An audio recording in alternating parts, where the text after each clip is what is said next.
Good afternoon. Just after noon. It's a pleasure to have you here today. Thank you for postponing your lunch for this session, and maybe the lines will be decreasing as you sit here, and you'll get an added benefit from it. My name is John Morton. I'm the head of America's practice at Pollination.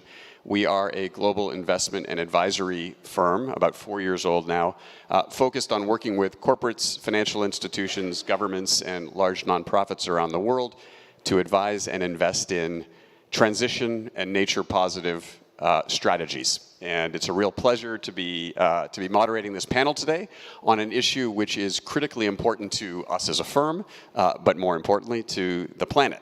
And it's a question of how to mobilize private capital, not simply into climate change, but into nature-based solutions, and critically into coastal ecosystems. And so it's an appropriate place for us to be today, and given where we sit near a large body of water. It's also appropriate because a lot of the firms, a lot of the organizations on stage here are actively grappling with their own questions of how they can invest, engage in, and participate in this critically important question of how to mobilize capital to nature-based solutions and coastal solutions in particular. So I'm joined today by three individuals representing very different institutions. I'd ask each of you to introduce yourself in turn, and then I have a set for there to be at least some questions from the floor, so please prepare them and be candid, be aggressive if you hear something that you don't like. The idea of panels like this is truly to be interactive, not for you to sit listening to what we have to say, but for you to interrogate us when we give you the chance in a little bit. So with that, I'm going to turn it to yeah, we'll go down the line. We have Laura Barlow from Barclays. Pardon me. Good afternoon, everybody. It's a great pleasure to be here. Laura Barlow, Group Head of Sustainability at Barclays. Yes. Ines Beguin, I'm the nature head at the high-level climate champions team, and I've been working with a larger team on the mangrove breakthrough in particular. Hi everyone, I'm David Ramos. I'm the head of sustainability for HSBC here in the Middle East. And I do want to say something because I saw a big HSBC logo in there under the name of the session. This is not at all an HSBC only session. This is a session that showcases collaboration across different banks, Barclays and different institutions like the high-level climate champions and the mangrove breakthrough. So I think we missed a few logos in there, but probably there were too many, they didn't fit, but it's all about collaboration. Excellent. Okay, so two large global financial institutions and what I would say is a climate champion, advocacy and instigator of ambition organization, and an advisory and investment firm seeking to be active in this space. Why? Because we believe that the preservation, the conservation, and ultimately investing in coastal zone solutions and nature-based solutions is both a natural capital imperative, but also presents an economic opportunity for carefully constructed projects over time. You are the head of sustainability here in the Middle East for HSBC.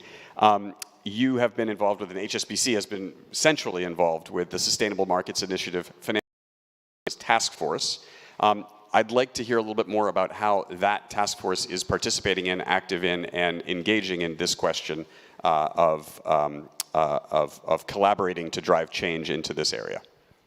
Thank you, John. So the Financial Services Task Force is part of the Sustainable Markets Initiative. That's a UK-based initiative launched, UK, but with global outreach initiative that was launched in 2020 by His Majesty King Charles when he was still Prince. And it was launched in Davos, and it was launched as the go-to global private sector organization on sustainable transition. It's trying to put together top organizations from across the industries, and they work divided in task forces, and they try to advance together and share knowledge. Again, all about collaboration between different organizations. initiative's mandate, the SMI's mandate, is the Terra Carta that has a mission to build a coordinated global effort on enable the private sector to accelerate the achievements of a global climate, biodiversity, and sustainable development goals target. And I wanted to read that to make sure I don't say it wrong, because obviously we are, so the FSTF particularly is chaired by our Global Chief Sustainability Officer, Noel Quinn, and that's why we've been very actively involved in trying to drive change and a more sustainable approach in the financial services industry as a whole. And I've been involved particularly on this initiative since about a year ago, due to a few work that we were already doing in this region. They asked me to step in and help. But yeah, I think this is more or less an overall view of the SMI and what we're doing. Okay, so we have SMI, we have a financial services task force, we have a group of large global institutions that have come together under the leadership of the Prince, now the King, focused on a number of issues, including this one.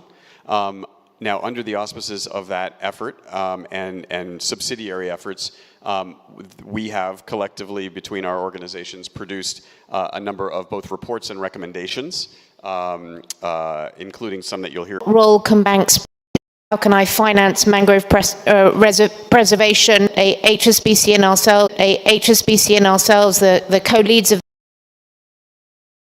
the engagement of many other financial institutions, really wanted to focus in on coastal NBSs. This is the most underfunded area. There's a huge financing gap in nature-based solutions generally, but coastal actually receives the least funding.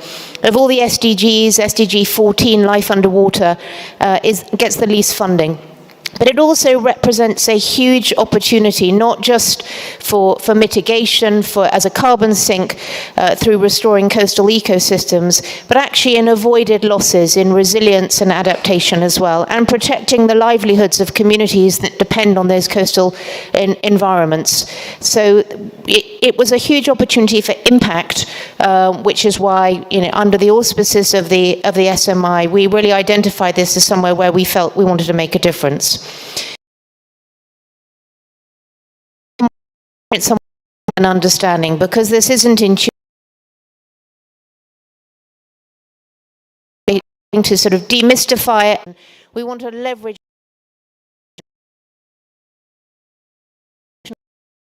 for how can we build institutional capacity and start to understand coastal NBS as an investment theme, and hopefully in time actually as an asset class which can then attract capital at scale.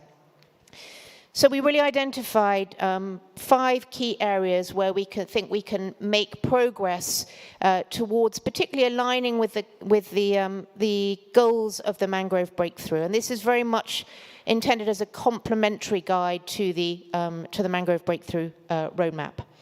So the first is we can structure thematic bonds. So those could be blue bonds, or as you may have seen recently, some more innovative instruments called debt for nature swaps, where in restructuring sovereign debt, using a guarantee or insurance wrapper to reduce the cost of that debt, some of that saved cost can be directed into coastal restoration. Obviously, a well-known example, the Ecuadorian sovereign bond that was done to support preservation and of the Galapagos.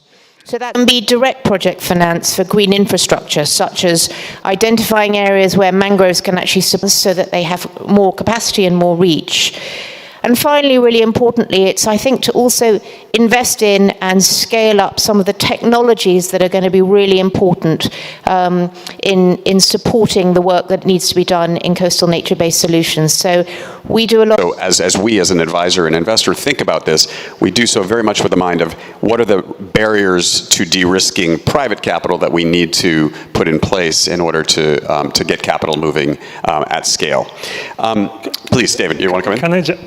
Can I jump in here? Sorry, Ines, to jump over with your question, but I just wanted to probably take one step back, because mostly for the audience to understand the depth of the collaboration that we are having as a group of financial institutions, proposing and working on a weekly basis, but then the decisions they get taken at a CEO level. So there is several CEO meetings across the year, and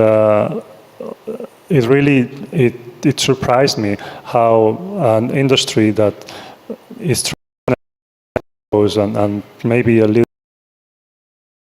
to collaboration, because there are a lot of red tape and a lot of guidelines that we cannot cover, we cannot go over in terms of...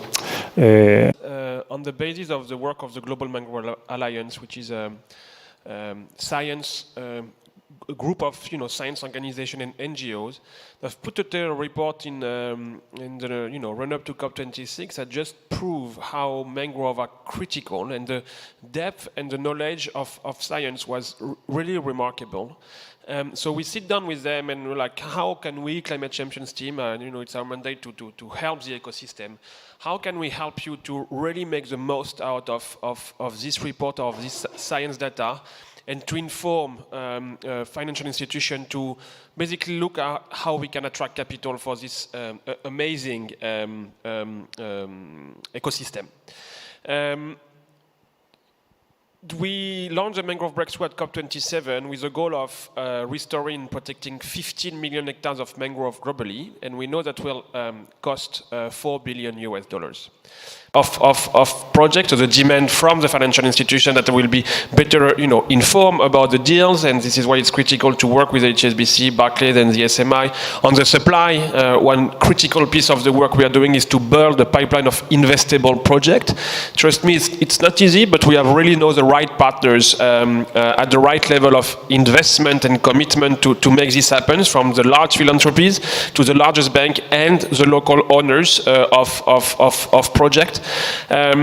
And we build and the policy, obviously. This is the third pillar of maturity that we are looking to put together by 2030 is on the policy side. We will announce on the 9th that we will have about 60% of the world's mangrove covered, of governments committed to the mangrove breakthrough. And we believe with this group and this vision, we can really create a system change approach on how do we approach this ecosystem and how do we finance it at scale. Obviously, I mean, private capital is, critical in the piece, but in the finance roadmap that we launched, I mean, it's very clear that about 60% of the deals of the capital for mangrove restoration and protection will still need to be public finance. About 40% will be including private capital, so either a blend, and for a small part of it, pure play private finance.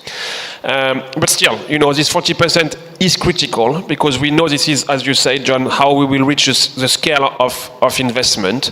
And so working closely with, the report with Pollination and SMI and many other stakeholders, we've launched this roadmap a few days ago. And we have identified a few specific financial instruments that we believe we can use collectively to think on how we turn mangrove negative businesses into mangrove positive businesses. Investing directly in mangrove is impossible, you don't have financial returns, but how can we have a positive impact on mangrove by working with a business that have currently have negative impact? So this look into potential, the tourism industry, the coastal infrastructure industry, the fisheries, the aquaculture industry, and through,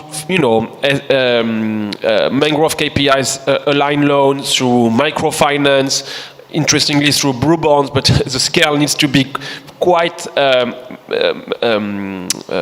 massive to issue a blue bond. So, and when you look at the project of the reality on the ground, the project are couple of $100,000, and if you reach $1 million, I mean, you have a really, really solid project already. So these specific tools, I believe we can really create our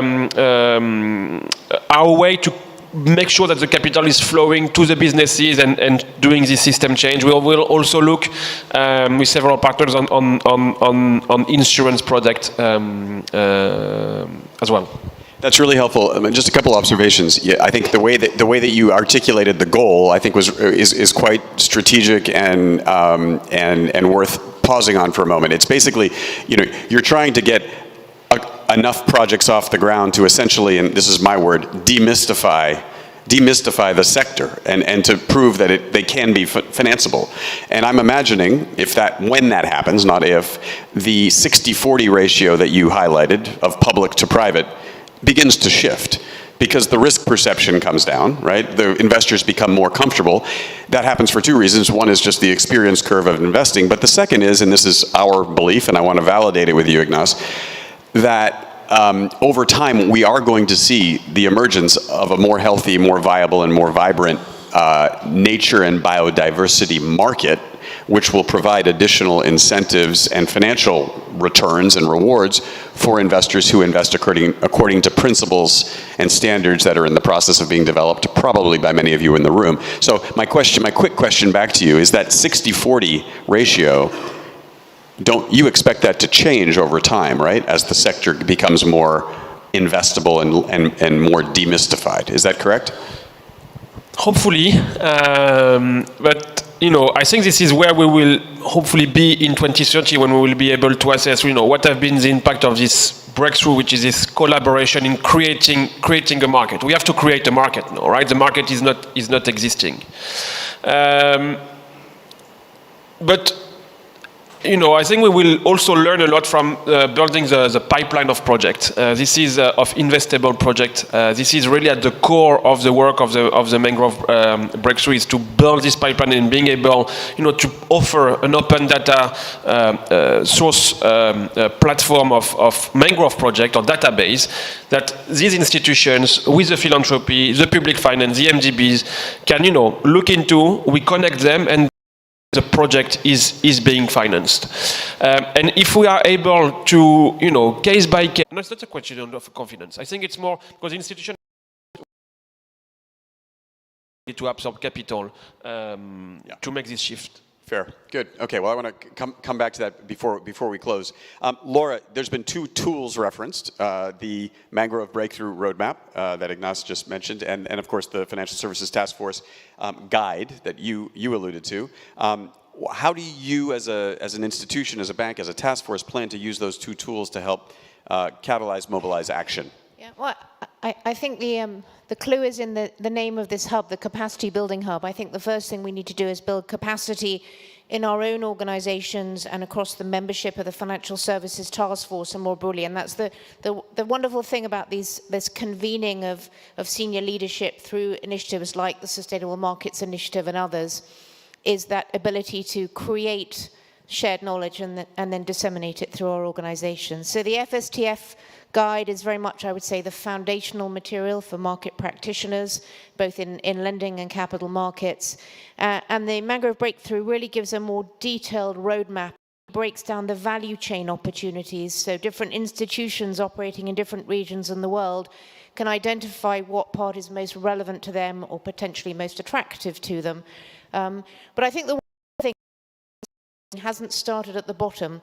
If you'd said to me 2 years ago you would have a group of CEOs in the room, and I've joined some of those discussions of some of the largest financial institutions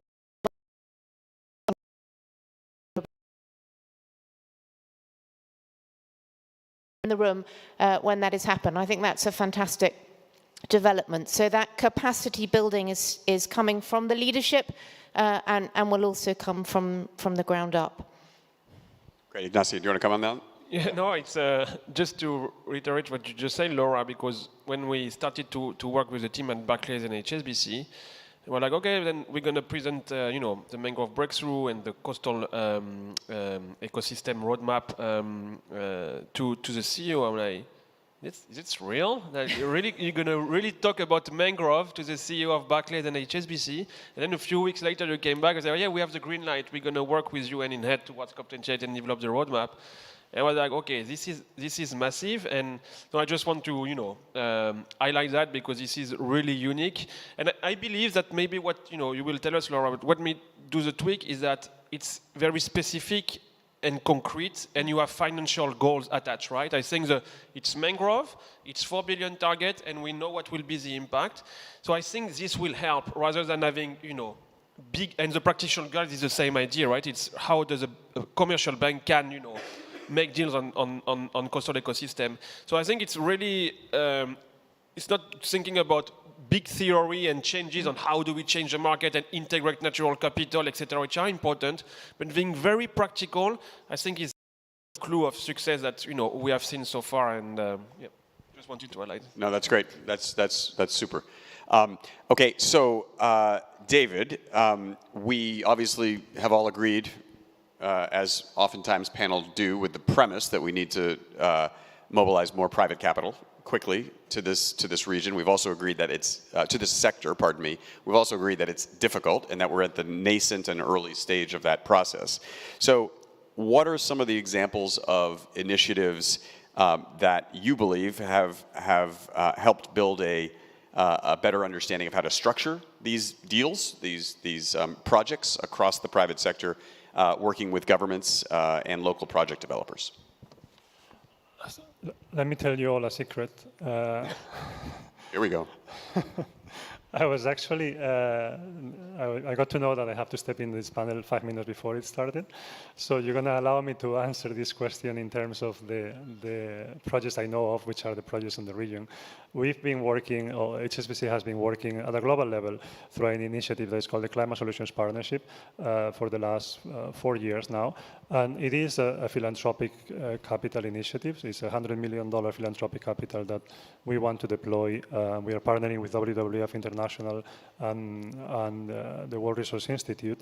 And the idea was of this project was we need to actually, as you said, scale up private capital into nature-based solutions projects. But the reality is that when we come, or project developers come to our project financing teams with fantastic ideas on projects on the ground that they should make sense, because we know that we cannot achieve net zero without halting biodiversity loss and restoring what we've damaged until now.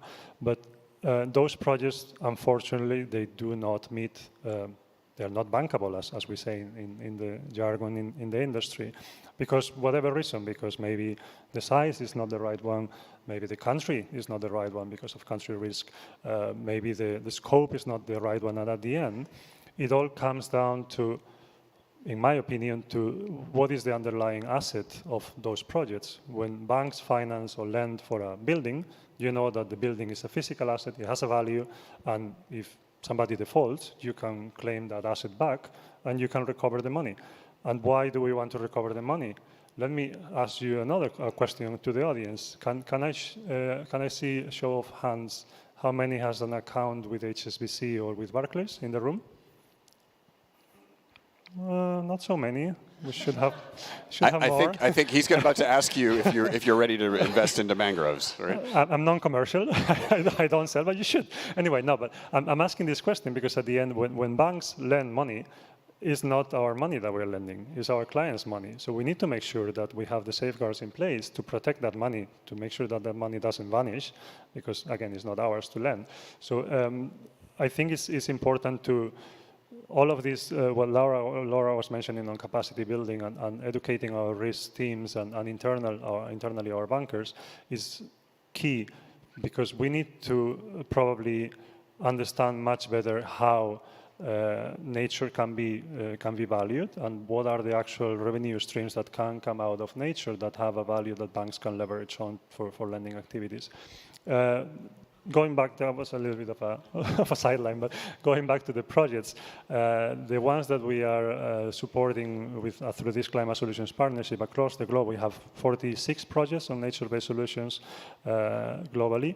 All of them, to our project developers, our project partners, we ask them that, or we tell them, you're going to get this financing for implementing the project, and it's philanthropic capital, but the priority for the project, for you as a partner, is not to go and restore nature. That's nice to have, that's great, but the priority of all of those projects is to make sure that we can remove barriers, we can create an enabled environment that is going to actually allow private capital to go into these projects.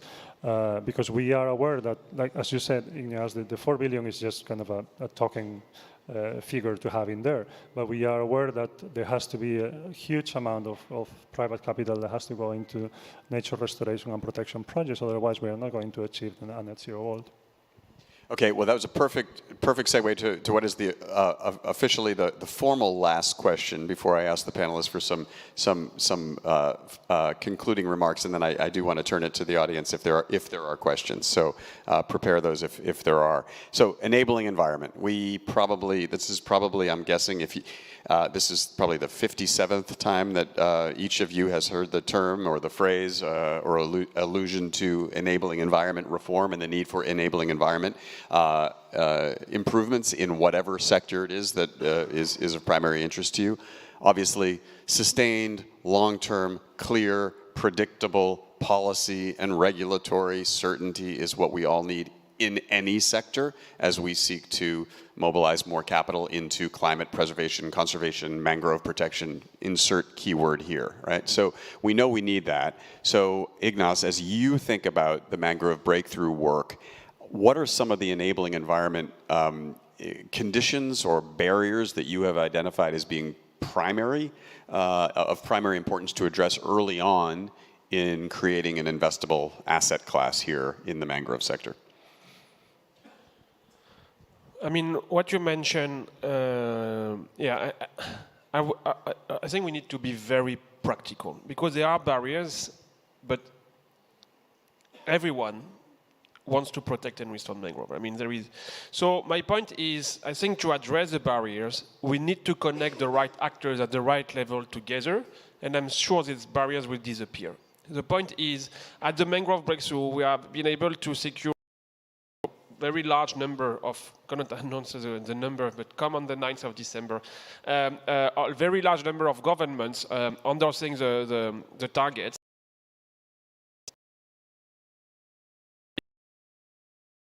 System coming together to unlock the institution. This will give confidence, right? This is endorsed at the highest level, at the ministerial level in the government. I think we can go there. This is, give. Then we have philanthropic capitals that are, unlocking, providing the capacity, de-risking the investment. Hopefully, you have some MDBs also coming in at the second phase, and this will create, hopefully, the enabling condition for private capital to flow. So, for me, enabling condition should not be, should be looked at the case by case, and I'm sure doing like that, we will be able to create this condition pretty easily. And I do believe with the setup of the mangrove breakthrough currently, we have the right tools to crack some deals and show that it's possible. Thank you. David? Thanks. Yeah. I think a big thing that I don't think has been touched upon is the role of de-risking institutions like multilateral development banks or Islamic or other development banks or even governments or even in this region, the role that sovereign wealth funds can play on it as well. That's a key element for us as financial institutions to jump into this type of projects because we need to make sure that the project is safe enough and it meets our parameters, or to make sure that the money is going to be recovered and is going to deliver what is saying is going to deliver as a project. But that role, that the risking element has to be a huge component of that enabling environment that you were asking about. Otherwise, it's going to be very difficult. Good. Laura? Yeah, and just to add to that, I mean, as David rightly said, banks are largely intermediaries between the providers of capital and where the capital is needed. And the way to do that most successfully at scale,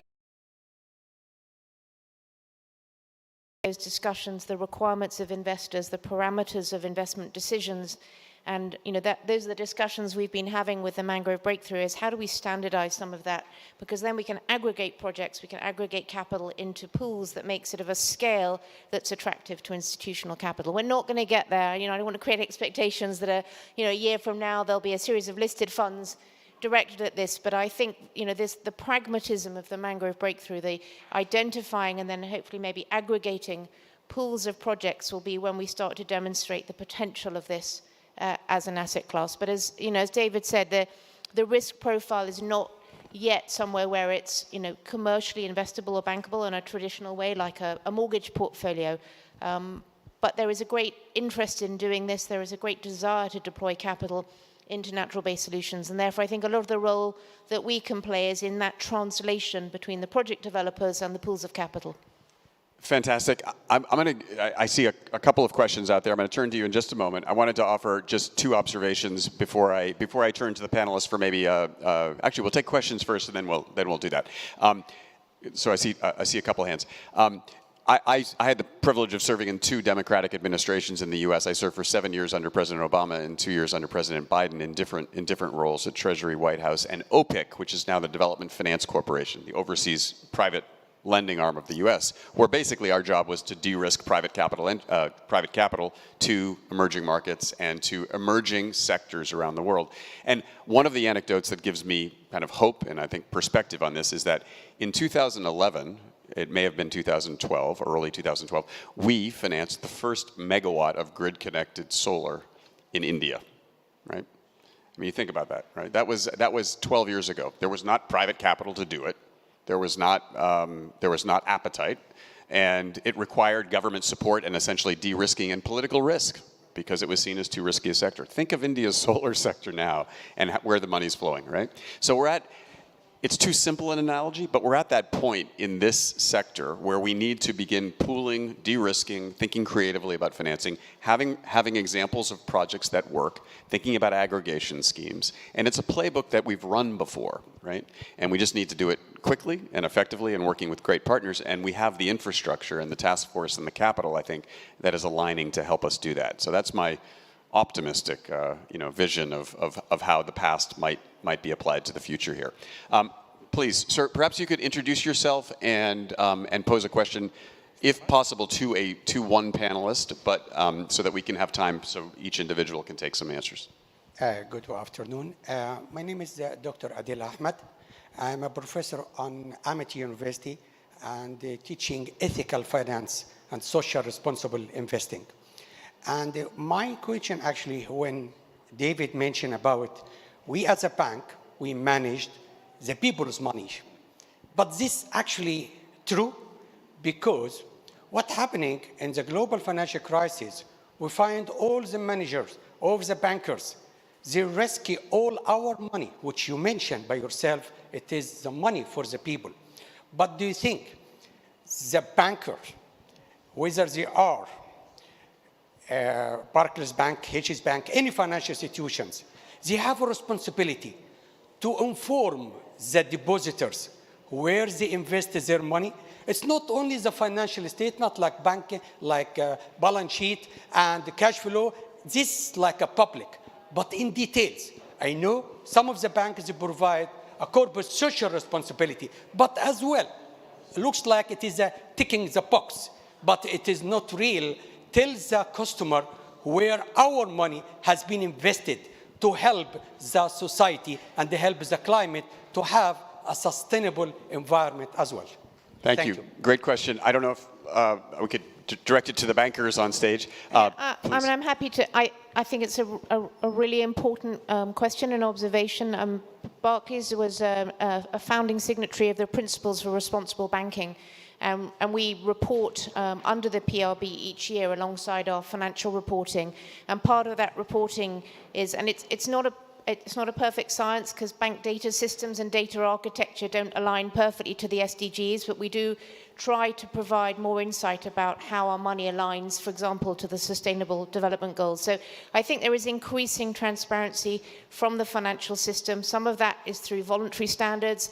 Increasingly, it's going to come through regulatory requirements to disclose not just the financial risk that we manage, but also the impacts of the activity we finance. So I think that is definitely the direction of travel in some regions through regulatory requirements. Yeah. Thank you. Thank you. Is there, pass behind you, sir, there's one more question there. Just we'll do that for ease of mic access, and then we'll come across. Logistical management. Yeah, my name is Igor Akhmerov. I'm a private investor and a developer into all sorts of NBS projects, including mangroves. My question is, mangroves are one of the, is as an asset class, one of the most attractive asset classes in terms of generating carbon credits under the existing standards. How far are carbon credits from being an investable grade product for the bank, and how far are you from lending against the carbon credits?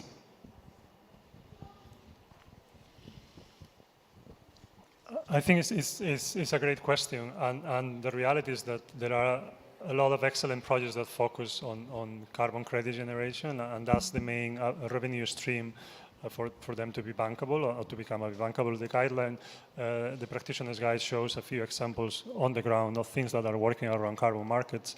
And it's also true that most of the times, because of the links to the community on the improvement of local communities that mangrove or coastal ecosystem projects have, and the involvement of those local communities, normally they come at a premium. So the reality is that most of the blue carbon credits or carbon credits that are based on coastal ecosystem, they are paid at a premium by companies that want to buy those credits. So that's an excellent revenue stream. I do think it cannot be the only one. So we need to diversify again the type of revenue streams that come from those projects, and that comes to what I was saying before about pricing nature. How are we pricing different elements that ecosystem offers to the local community in terms of job creation, in terms of opportunities for tourism development, opportunities for creating small SMEs that can exploit that environment in a more sustainable way, or the benefits that they offer in terms of protection from ecosystem, from coastal infrastructures and things like that. That has to be priced as well. We can not only depend on carbon markets for this, which is a great tool, don't get me wrong, but there are projects, for instance, if I look at the project that we have here in the UAE, the sequestration potential of the mangroves in the UAE because of the climatologic conditions is not great. So carbon markets is not, or carbon credits is not the main revenue stream for those projects to be self-sustained in terms of funding, and that's why we need to look at all those other elements. Laura, do you want to take a question on the viability of carbon markets? I think one of the interesting developments is starting to put a value on the resilience value, and I think there's a lot of data that insurance companies are starting to gather and to think about how that might inform insurance premia, for example. So there's a loss avoided value in these projects potentially. I don't think we've begun to define and value that, let alone monetize it in ways that create revenue streams. But certainly, I've been talking to a number of insurance companies. There's a lot of interest in that, but both from the insurers and obviously from the regional governments or national governments that end up being the, in effect, the insurer of last resort in addressing the significant storm damage and other consequences of coastal erosion and loss of coastal. Observation from Pollination's perspective on this. Two things, I would say. The first is, there are projects, there are a small handful of very large projects that I'm sure you're aware of because you're investing in the space that actually can be financeable with carbon credits, primarily if not exclusively, but they have to be very big. And they have to be significant. So, we are a developer and an investor in a Delta Blue Carbon, which is several 100,000 hectares of mangrove restoration in Pakistan. We've sold millions of credits to corporate buyers from that project. It's large, it's extensive, it's big. There aren't many like it, but we believe, to Ignacio's point about kind of proof of concept, that it will be an important kind of groundbreaking example of how carbon credits can help these large-scale projects be financeable. That's number one. Number two is there's obviously been, I'm sure all of you are aware, a lot of swirl in the carbon market space in the last 6 months, 3 months, year. There's been some important developments here at COB, I think, from the community of people who may be skeptical of carbon markets, but see them as playing an essential role in the future of financing conservation and climate. And I think there's been a bit of a hand-holding exercise that has occurred here around we need to do better, we need to perfect, we need to ensure that the voluntary carbon market space stabilizes and reestablishes itself as an important source of funding for projects like these. And so I think we're at a turning point where I think voluntary carbon markets are going to come back stronger after a pretty heavy hit over the last several months. Yeah, Ignacio. If I may, just a comment on the project in Pakistan, because I think it's one of the few projects that I've seen that is very solid, and have been the confidence to financial corporates to provide and to buy the credit, is because this project have been started, I think, in 2015. You sold the first credit in 2020 or 2021, and now you are in your second round of selling credit. And it's just because with natural ecosystems, you have to prove first of all that your carbon will stay in the long run. And when you plant mangrove, is not, I think in Southeast Asia, it's about 80% of plantation of mangrove that are failing. So just highlighting this point that it's not a quick win. I mean, the work of pollination in the government of Pakistan and many other partners is just the proof that we need to be patient. We need to build the confidence with this market, with this product, and then yes, it will pay off. I just wanted to highlight that because I think your work is one of the few with this product, and then yes, it will pay off. I just wanted to highlight that because I think your work is one of the few. See a lot of deal currently, people buying land, buying mangrove area, and selling that as a carbon credit, but we have no land rights. So I just want to monetize our work. So the question or the help we need from you is how do you help to pivot? And the other one is, and you mentioned it, how do we at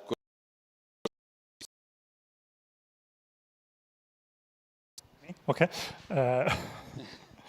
I'm not sure if I'm the right person to answer that question. I'm not really involved on the ground on project development, but my initial reflections is that when we create projects and when financiers look at projects, we need to add that integrity lens to make sure that the project is not only delivering on certain aspects like carbon credits or just of local communities, local governments, et cetera.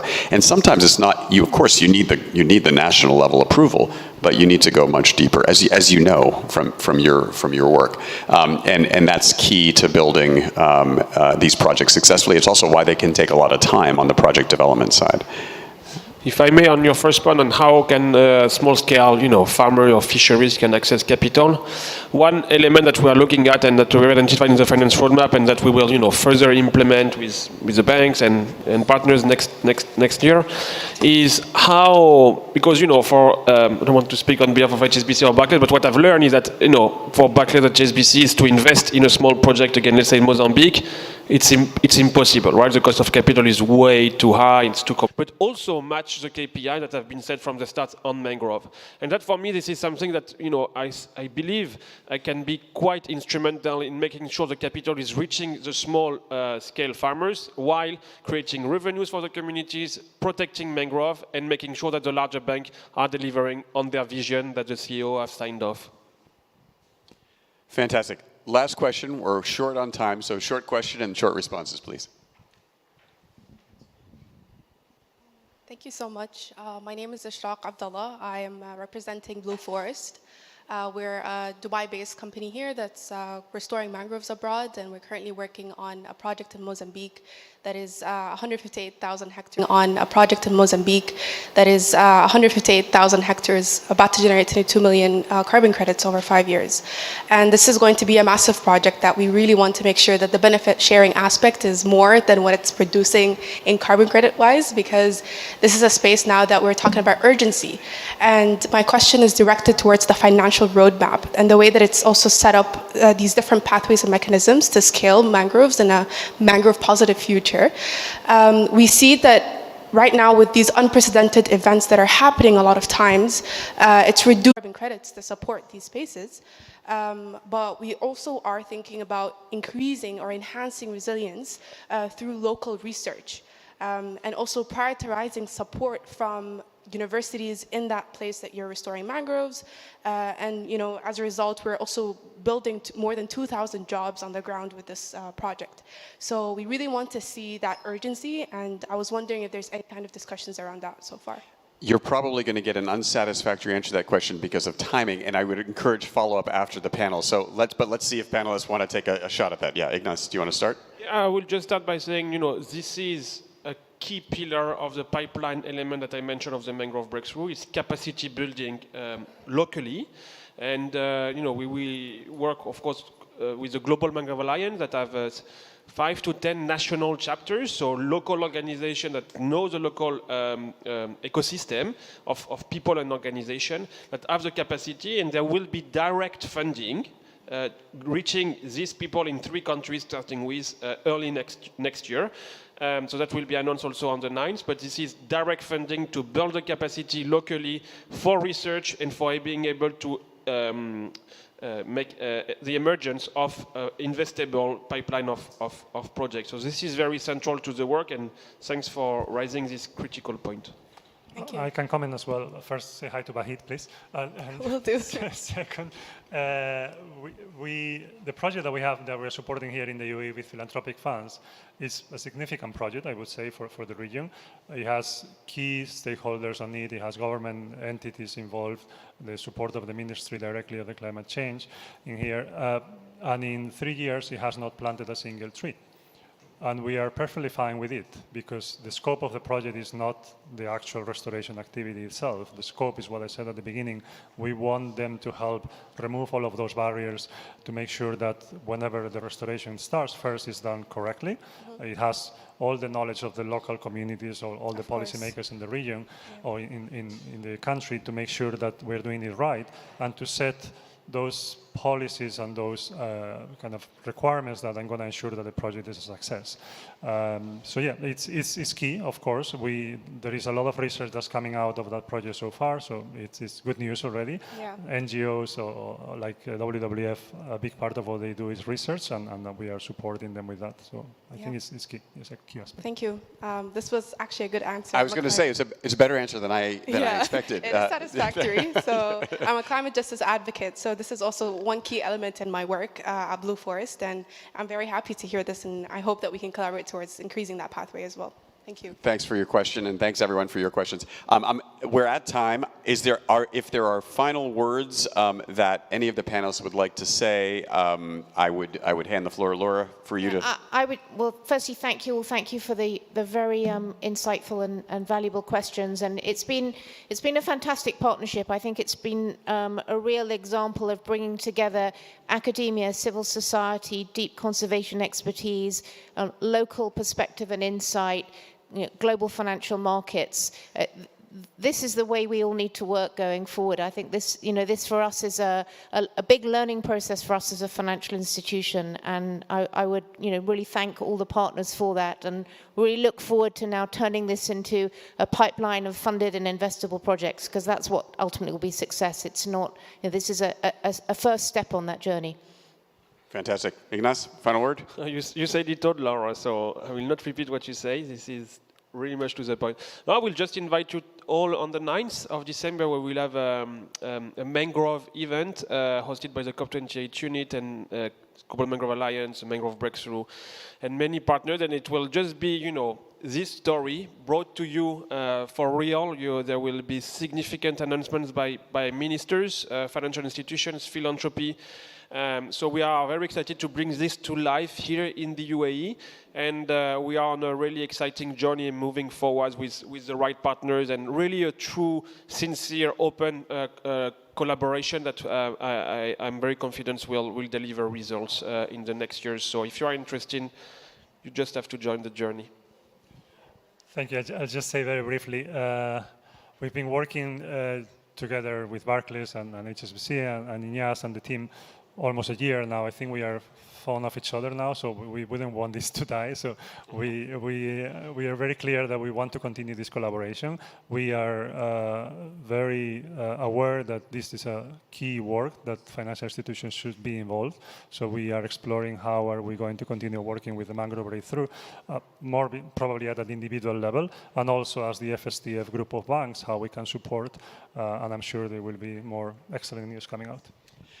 Thank you, everyone. We obviously at Pollination see this as not just a great partnership, but a great sign of intention and action to investment in a sector that both desperately needs it, but desperately deserves it, but will also give us back benefits, significant benefits for decades and centuries to come. And so we're in this because we feel it's the right thing to do. It's a good thing to do, and it will pay dividends to communities and investors who are willing to put their money where their mouth is. And so with that, thank you for joining us. Bon appetit over lunch, and please join me in thanking the panelists. Yeah.